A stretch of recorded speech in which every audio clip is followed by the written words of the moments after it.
I'd like to introduce Miss Marilyn McGee, who is the Graduate Studies Retention and Thesis Coordinator for Sul Ross, and Miss Daphne Westerlink, who is the Graduate Studies Admissions Coordinator.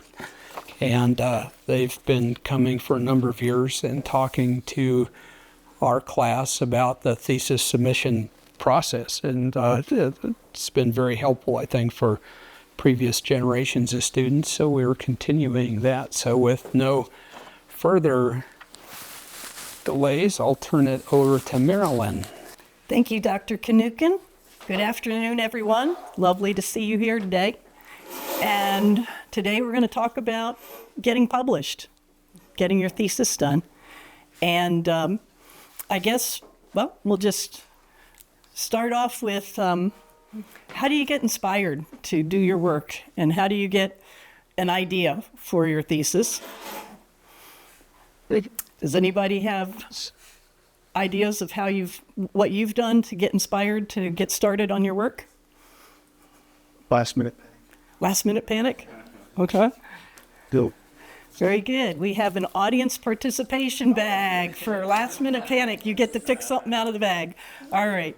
So first of all, the College of Graduate Studies is supported by some Department of Education grants. They're called PPOHA grants. And that is promoting post-baccalaureate opportunities for Hispanic Americans. If you hear us say PPOHA, that's what we're talking about. We happen to have two of those that support the College of Graduate Studies. We have Advancing Graduate Programs en la Frontera, which you may know Ida Holscher, who runs that grant. And then we have Accelerating Access and Opportunities in West Texas, and that is Estella Vega, that is the director of that grant. So first of all, what is your thesis? It's a scholarly manuscript, and you've done plenty of papers already, so we'll just review the elements real quickly. It shows that you've read the literature in the field, and you understand the literature that's pertinent to your research. You're going to clearly present your methods and your processes and the results of your research and significance of it. You're going to back that up with documentation and tables, and you're going to present it either in sections or chapters as far as your thesis goes.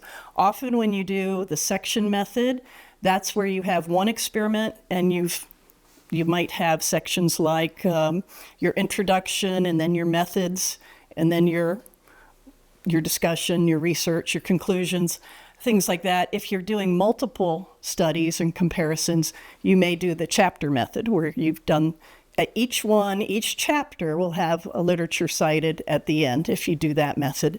The section method, you'll have just one big literature cited at the end. So generally speaking, we follow our thesis manuals here at Sul Ross, and you may pick out a scholarly journal that you want to model your particular thesis toward.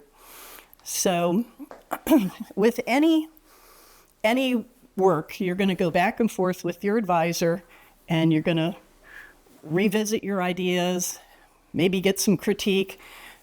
Communicate often with your advisor, and that's going to be the real key to having a successful experience with your thesis. So that's the whole point. So we want you to produce your best possible work and represent yourself and Sul Ross State University well. The thesis timeline involves submitting, once you have it partway done, most way done, submitting it to your chair, getting their feedback. Later, you're going to submit to the committee members and get their feedback. We used to have a step of a signed hard copy being sent to our office, and I just want to let you know that's no longer a step in the process. There is an electronic submission, and we'll talk about that through ProQuest, and then we'll finally get you published. But where do you find out all this information of your deadlines, important information for your calendar? You can go to the academic calendar online. I think you'll know where that is under quick links. And then you will have up here, these three little dots will bring down a whole lot of other options for you. If you go ahead and select Find on the Page, and you put in the word thesis, then that's going to bring everything else up that you need to know just about thesis, and you can write down those deadlines rather than reading the entire academic calendar to find your information. And that's an example of how it would look once you do that. So, how many brochures? oh yeah, Awesome. Daphne has some wonderful brochures she's made that are going to be real useful. Was search for them for this academic year. If you lose your brochure, that's how you find it online. So for right now, we happen to have 2 different thesis guides at Sul Ross. We have one that is specific to A&RS, which is what we used to have as a department, and then College of Arts and Sciences. So as you know, we now have agriculture, life, and physical science as one department. We're in the process of combining these 2 manuals into one, and it's in a review phase right now. So for now, we're still using these. If you're in NRM, you're going to be using this guide. And if you're maybe over in biology, something like that, you'd be using this guide for right now. But soon we will have a combined new platform to roll out to give you the thesis guidelines that'll be all uniform. Okay. This is the kind of information you could expect to get back. I'm a little old school. You're going to get a red pen taken to it. Again, we've changed the name of the college to from Arts and Sciences. So if you're using that old guide and you're just copying, you have to think about, well, no, it's actually College of Agriculture, Life and Physical Sciences now. So just keep that in mind when you're using the guide, that they are dated. All right, this is some more examples of the kind of review I'm going to be giving the document. Things like that, where we want to have either cited references or literature cited. So works cited is not proper etiquette for the way we do the thesis, and that's the kind of editing I'm doing. Your advisor is going to do the kind of editing about your project in general. I am not judging your research. I'm judging your grammar. Yes. And whether or not it follows what's in the guidelines. Like, if you mention a figure, it needs to show up on the next page. Simple things in the guidelines, but it's easy to get writing and not have things in the proper place. Alphabetizing. Real easy stuff that folks you see what you want to see when you've been looking at that thesis for so long. So it's easy to do. Once you put it in as a PDF, it's good to go back over it, make sure your page breaks are falling where you intend, things like that. Those are simple things you can do yourself or have a friend do if you've just been too close to it to see it with fresh eyes. Okay, now what we're going to talk about is ProQuest, and this is where the theses end up. They end up getting published, and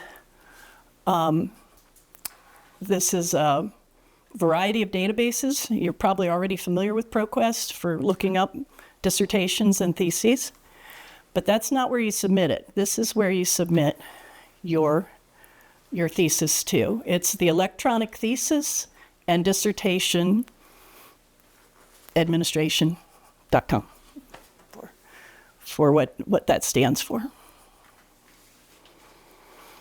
And as we get into that, this would be your homepage for that, what you're going to see. And they have a lot of tutorials and information to show you how to set up your account and get everything submitted. Okay. Including information like this right there. And then we have a direct site. You don't need to worry about this, though, but that's our direct link. Once you go to ProQuest, you first have to find Sul Ross State University, and then you'll be able to create your account. All right.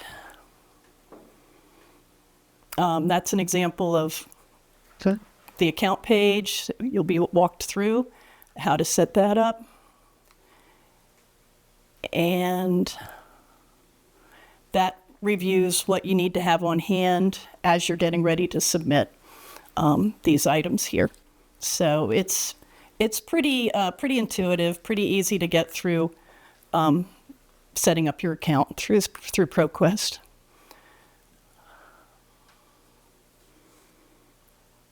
Was this the video? Did it start here where we had create new student account? Is it pay? I don't know. Where would it start at? Makes the command screen. Good. This page brings up the information about the cost. We now require, bless you, that students get 2 hard copies, one for the library and one for their department. We used to require 4, so we've reduced that down because that seems a little cost prohibitive for students. We've reduced it down to just one for the library, one for the department. If you want a hard copy for yourself, then that would be an additional one to add on there. But right now, they are currently $30 per copy. So $60 is the requirement base. And then if you want one for yourself, then of course it'd be $90. And if you want extras, some people get them for their employer or something like that, depending on how many hard copies you want to end up with. That is I'm going to see if we can go back and get that video to play. Meryl. Yeah. Just out of curiosity, what were the 4 previously? The 4 previous copies, the question was, what were the 4 previous copies for? We used to require one for the archive and one for reference in the library and one for the department and one for the student.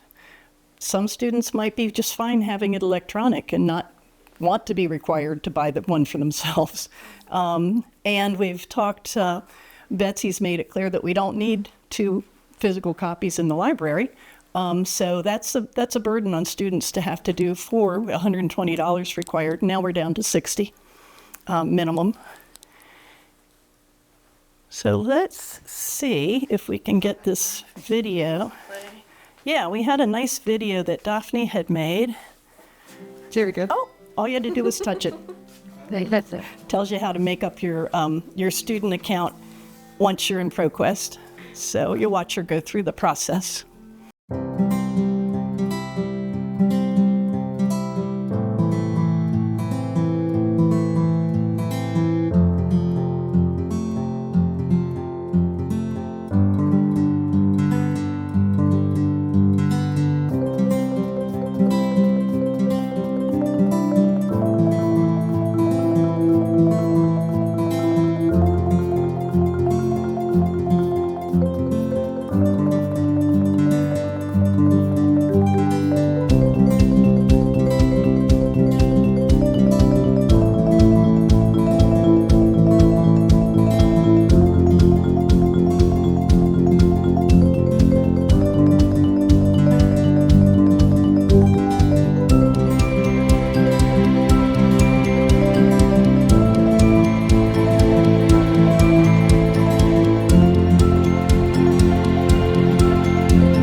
what was that, 2 minutes, 3 minutes? I don't know.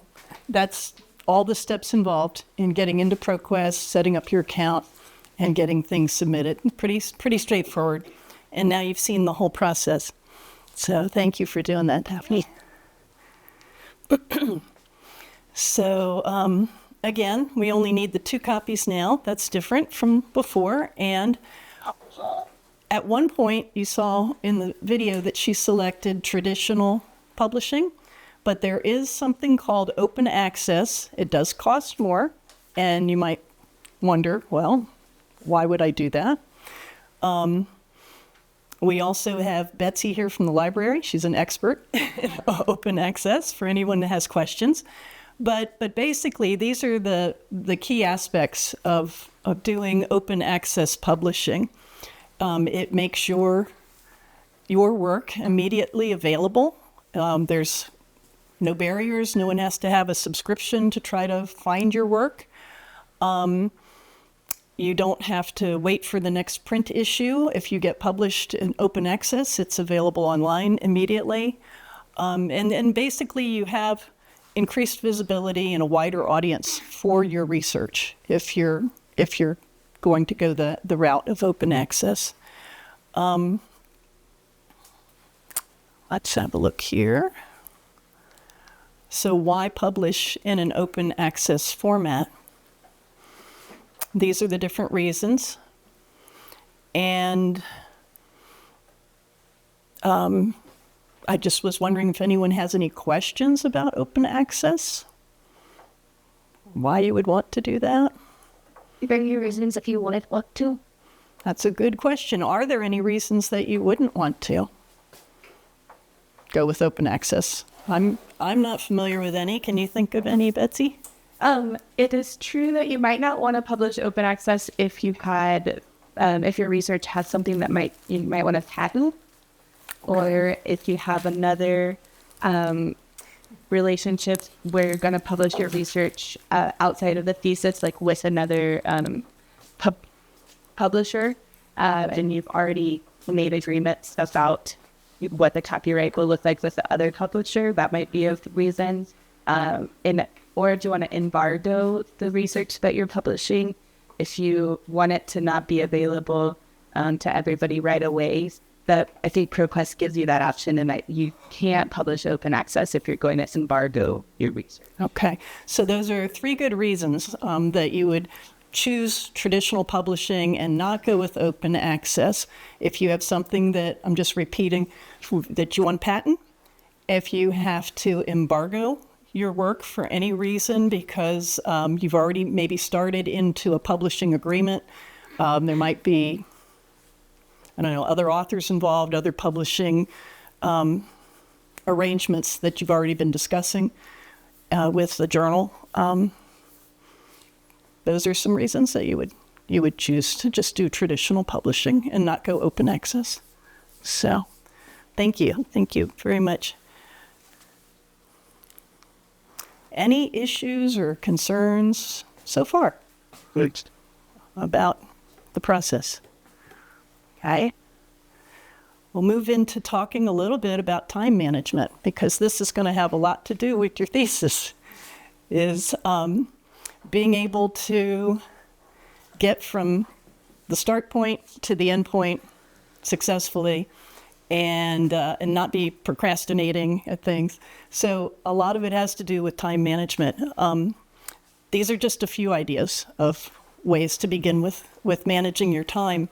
You can manage your energy, you can get a planner, you can get friends. What other ways have you found to manage your time that are helpful? Sure. Anybody? I've gotten to where, especially if I have deadlines coming up, I'll schedule out my week where I it's not a hard schedule, but it's blocks of time of I do homework and writing in this set of hours because I write better at that time. And then I have to block off stuff. It's I get to go to the gym or do chores or cook food during these times. So I still make myself take time when needed. Mm-hmm. But truly writing out a physical schedule and printing it out, I'll pin it to the pushpin board in my room and saying, okay, I have to sit down and work on X, Y, or Z right now. It's a lot. Perfect. Yeah. So having an actual schedule, that's a great response. And having an actual schedule and blocking off those time periods that you want to go ahead and say, this is when I'm specifically doing this. This is my appointment with myself to get this done. Excellent. Thank you for those ideas. So we're going to just recap a little bit. What do you want to do in order to make sure you're going to stay on schedule? Find out those deadlines ahead of time. Have your goal in mind. And that'll help you plan your way to get there at the end of the semester or time period that you've set. And visit often with your advisor and be on the same page with your advisor and your committee. I can't stress that enough with communicating back and forth. So you'll create an outline, generally speaking, to get started, and then begin to fill in the initial parts of your thesis and figure out if you're going to do chapters or sections based on the kind of research that you're doing, and get that feedback back and forth that you're on the right track, and schedule that time with yourself so that you can get it done. It's good to reach out to the committee members and talk to them about what you're planning to do and get feedback on your drafts if you have any. And then incorporate that feedback, and you'll be well on your way for getting ready for your defense. And this is an idea we just had. On your daily schedule, block off a couple of hours when it's most effective for your writing. You might be an evening person, you might be a morning person, but figure out for yourself what's going to work best and stick to that schedule. Be serious about that time block. Okay, and figure out how to limit those distractions, whether it's turning your phone off or just what it is that you're going to do. Maybe you want to get up and go to the Graduate Student Center. We have a lab that you don't have all of the distractions you might have at your house. You can just go there and block off your time and take advantage of that place to study. Whatever works for you. Okay, so, and you can set daily goals so it's not overwhelming that, oh gee, another week's gone by and I haven't gotten that whole chapter done. You can set daily goals, find a place again that you're most productive, and keep track of it. There's apps for time management. There's lots of different things. So just wondering if anybody else has any study hacks or time management ideas. I like to do power hours, where I set a timer for an hour and I don't do anything outside of like What you do. So staying focused. Yeah. Power hour. Turn the email off, put the phone away, I like it. remove all distractions. I like it. Where's the audience participation bag? Pass it along. I actually can't use that. I've tried it, and I just like my advisor tells me, he's all like, have dedicated writing time, 1 hour a day, Monday to Friday, and I do. Okay. And I'll go to my I'll go to the grad office, and I'll just sit there and like I'm gonna write, and then I just sit there for like an hour. And it doesn't work. So we have two ideas. We've got the power hour idea where you stay focused, and that works. You participate again. You get another participation. So, okay, so that's not working for you. Have you found something, though, that is working for you? I wasn't kidding when I said well, kind of. I think something that does kind of. My advisor, he has a thing where he's like Mondays you submit to me updates in writing. Okay. And I don't like disappointing him. Uh-huh. I feel like it. Anyway, I feel like that's actually a good strategy for me. Okay. Like, making sure that like I'm on top of it, and for that, and so I usually have writing done by Monday to submit. But if you tell me to set aside an hour a day, for some reason, I'll just sit there and I'll look at. That's not going to work. Yeah, I might type a sentence, and I'm maybe not even that. It's whatever works for you. You've got that focus hour that works for you. You've got an external person who's expecting an update on a Monday, and that's what's working for you. It's like I have this person I don't want to disappoint. So if that's a strategy that works for you. I mean, 100 years ago when I was in graduate school, I remember having problems because I was working full time. I was falling asleep doing the readings. And my neighbors said, come over, we're going to have a study group. And I'm like, but you guys are undergrads, I'm doing this master stuff. They said, no, we have a plan. So I come over and there were several people in the room. We all had whatever book we needed to read. And they said, don't stand near a wall, stand out here. But now you can read your chapters. So we all sat there, were silently reading what we needed to read. And I got through it without falling asleep because I was standing up. And it worked. And I had, study group. And so it's kind of like whatever works. If you find something that's working, do it. And if you're struggling, ask other people if they've got any ideas of what might work for them and see if it works for you. So, there's other ideas. You're not alone. If you're struggling with some things, you can get a writing buddy and encourage each other. You can have your advisor hold you accountable. You can have a variety of ways to keep yourself getting motivated and stay motivated. But do have that work-life balance. That's why I like that focus hour and the planning it out with the calendar, because you have to have some balance to it, or it does get overwhelming. And take good care of yourself. A lot of these ideas came from Duke University of ways that they help their graduate students and their postdocs to, stay motivated and get through it. Do you have any questions? Is that your dog? It was one of my fosters once upon a time. But any questions about the process? Or it's kind of a big overview.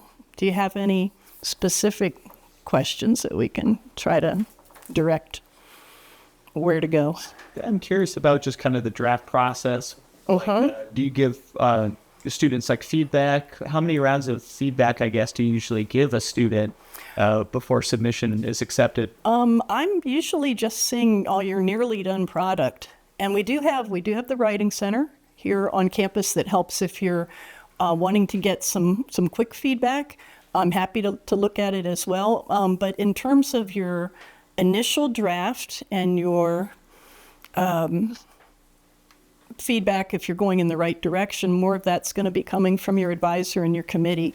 I'm just looking at grammar kinds of things toward the end, and did it follow the guidelines from Sul Ross and things like that. But I'm happy to look at, I think I've already looked at Peyton's early on to just see if she was getting on the right track with some parts of her thesis.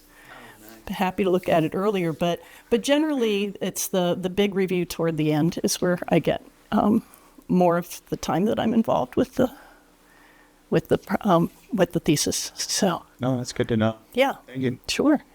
There's also tutor.com, and it's embedded into your, there is a graduate studies organization on Blackboard, and that's completely free 24/7. So if you need a portion of your thesis to be read for such as formatting and grammar before it goes to Ms. Marilyn, you can submit that. It is pretty much a 24 to 12 hour turnaround for that feedback. So that might be helpful too. Yeah, that would be great. Yeah, Daphne was just saying that tutor.com is a way to get some feedback, and that their turnaround is just within 24 hours.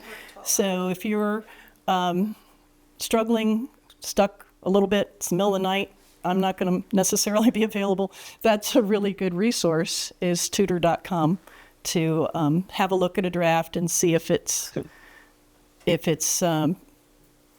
flowing the way you want it to flow, and find out from them what they think about it, if they would reorder some of the key points you're making or anything like that. So Are these deadlines pretty consistent across academic years? fairly much, yeah. Yeah, they would be fairly consistent with how many months into the semester we want to see this, and how soon before the end of the semester we want to see the final getting into ProQuest. Sure. All right, they are.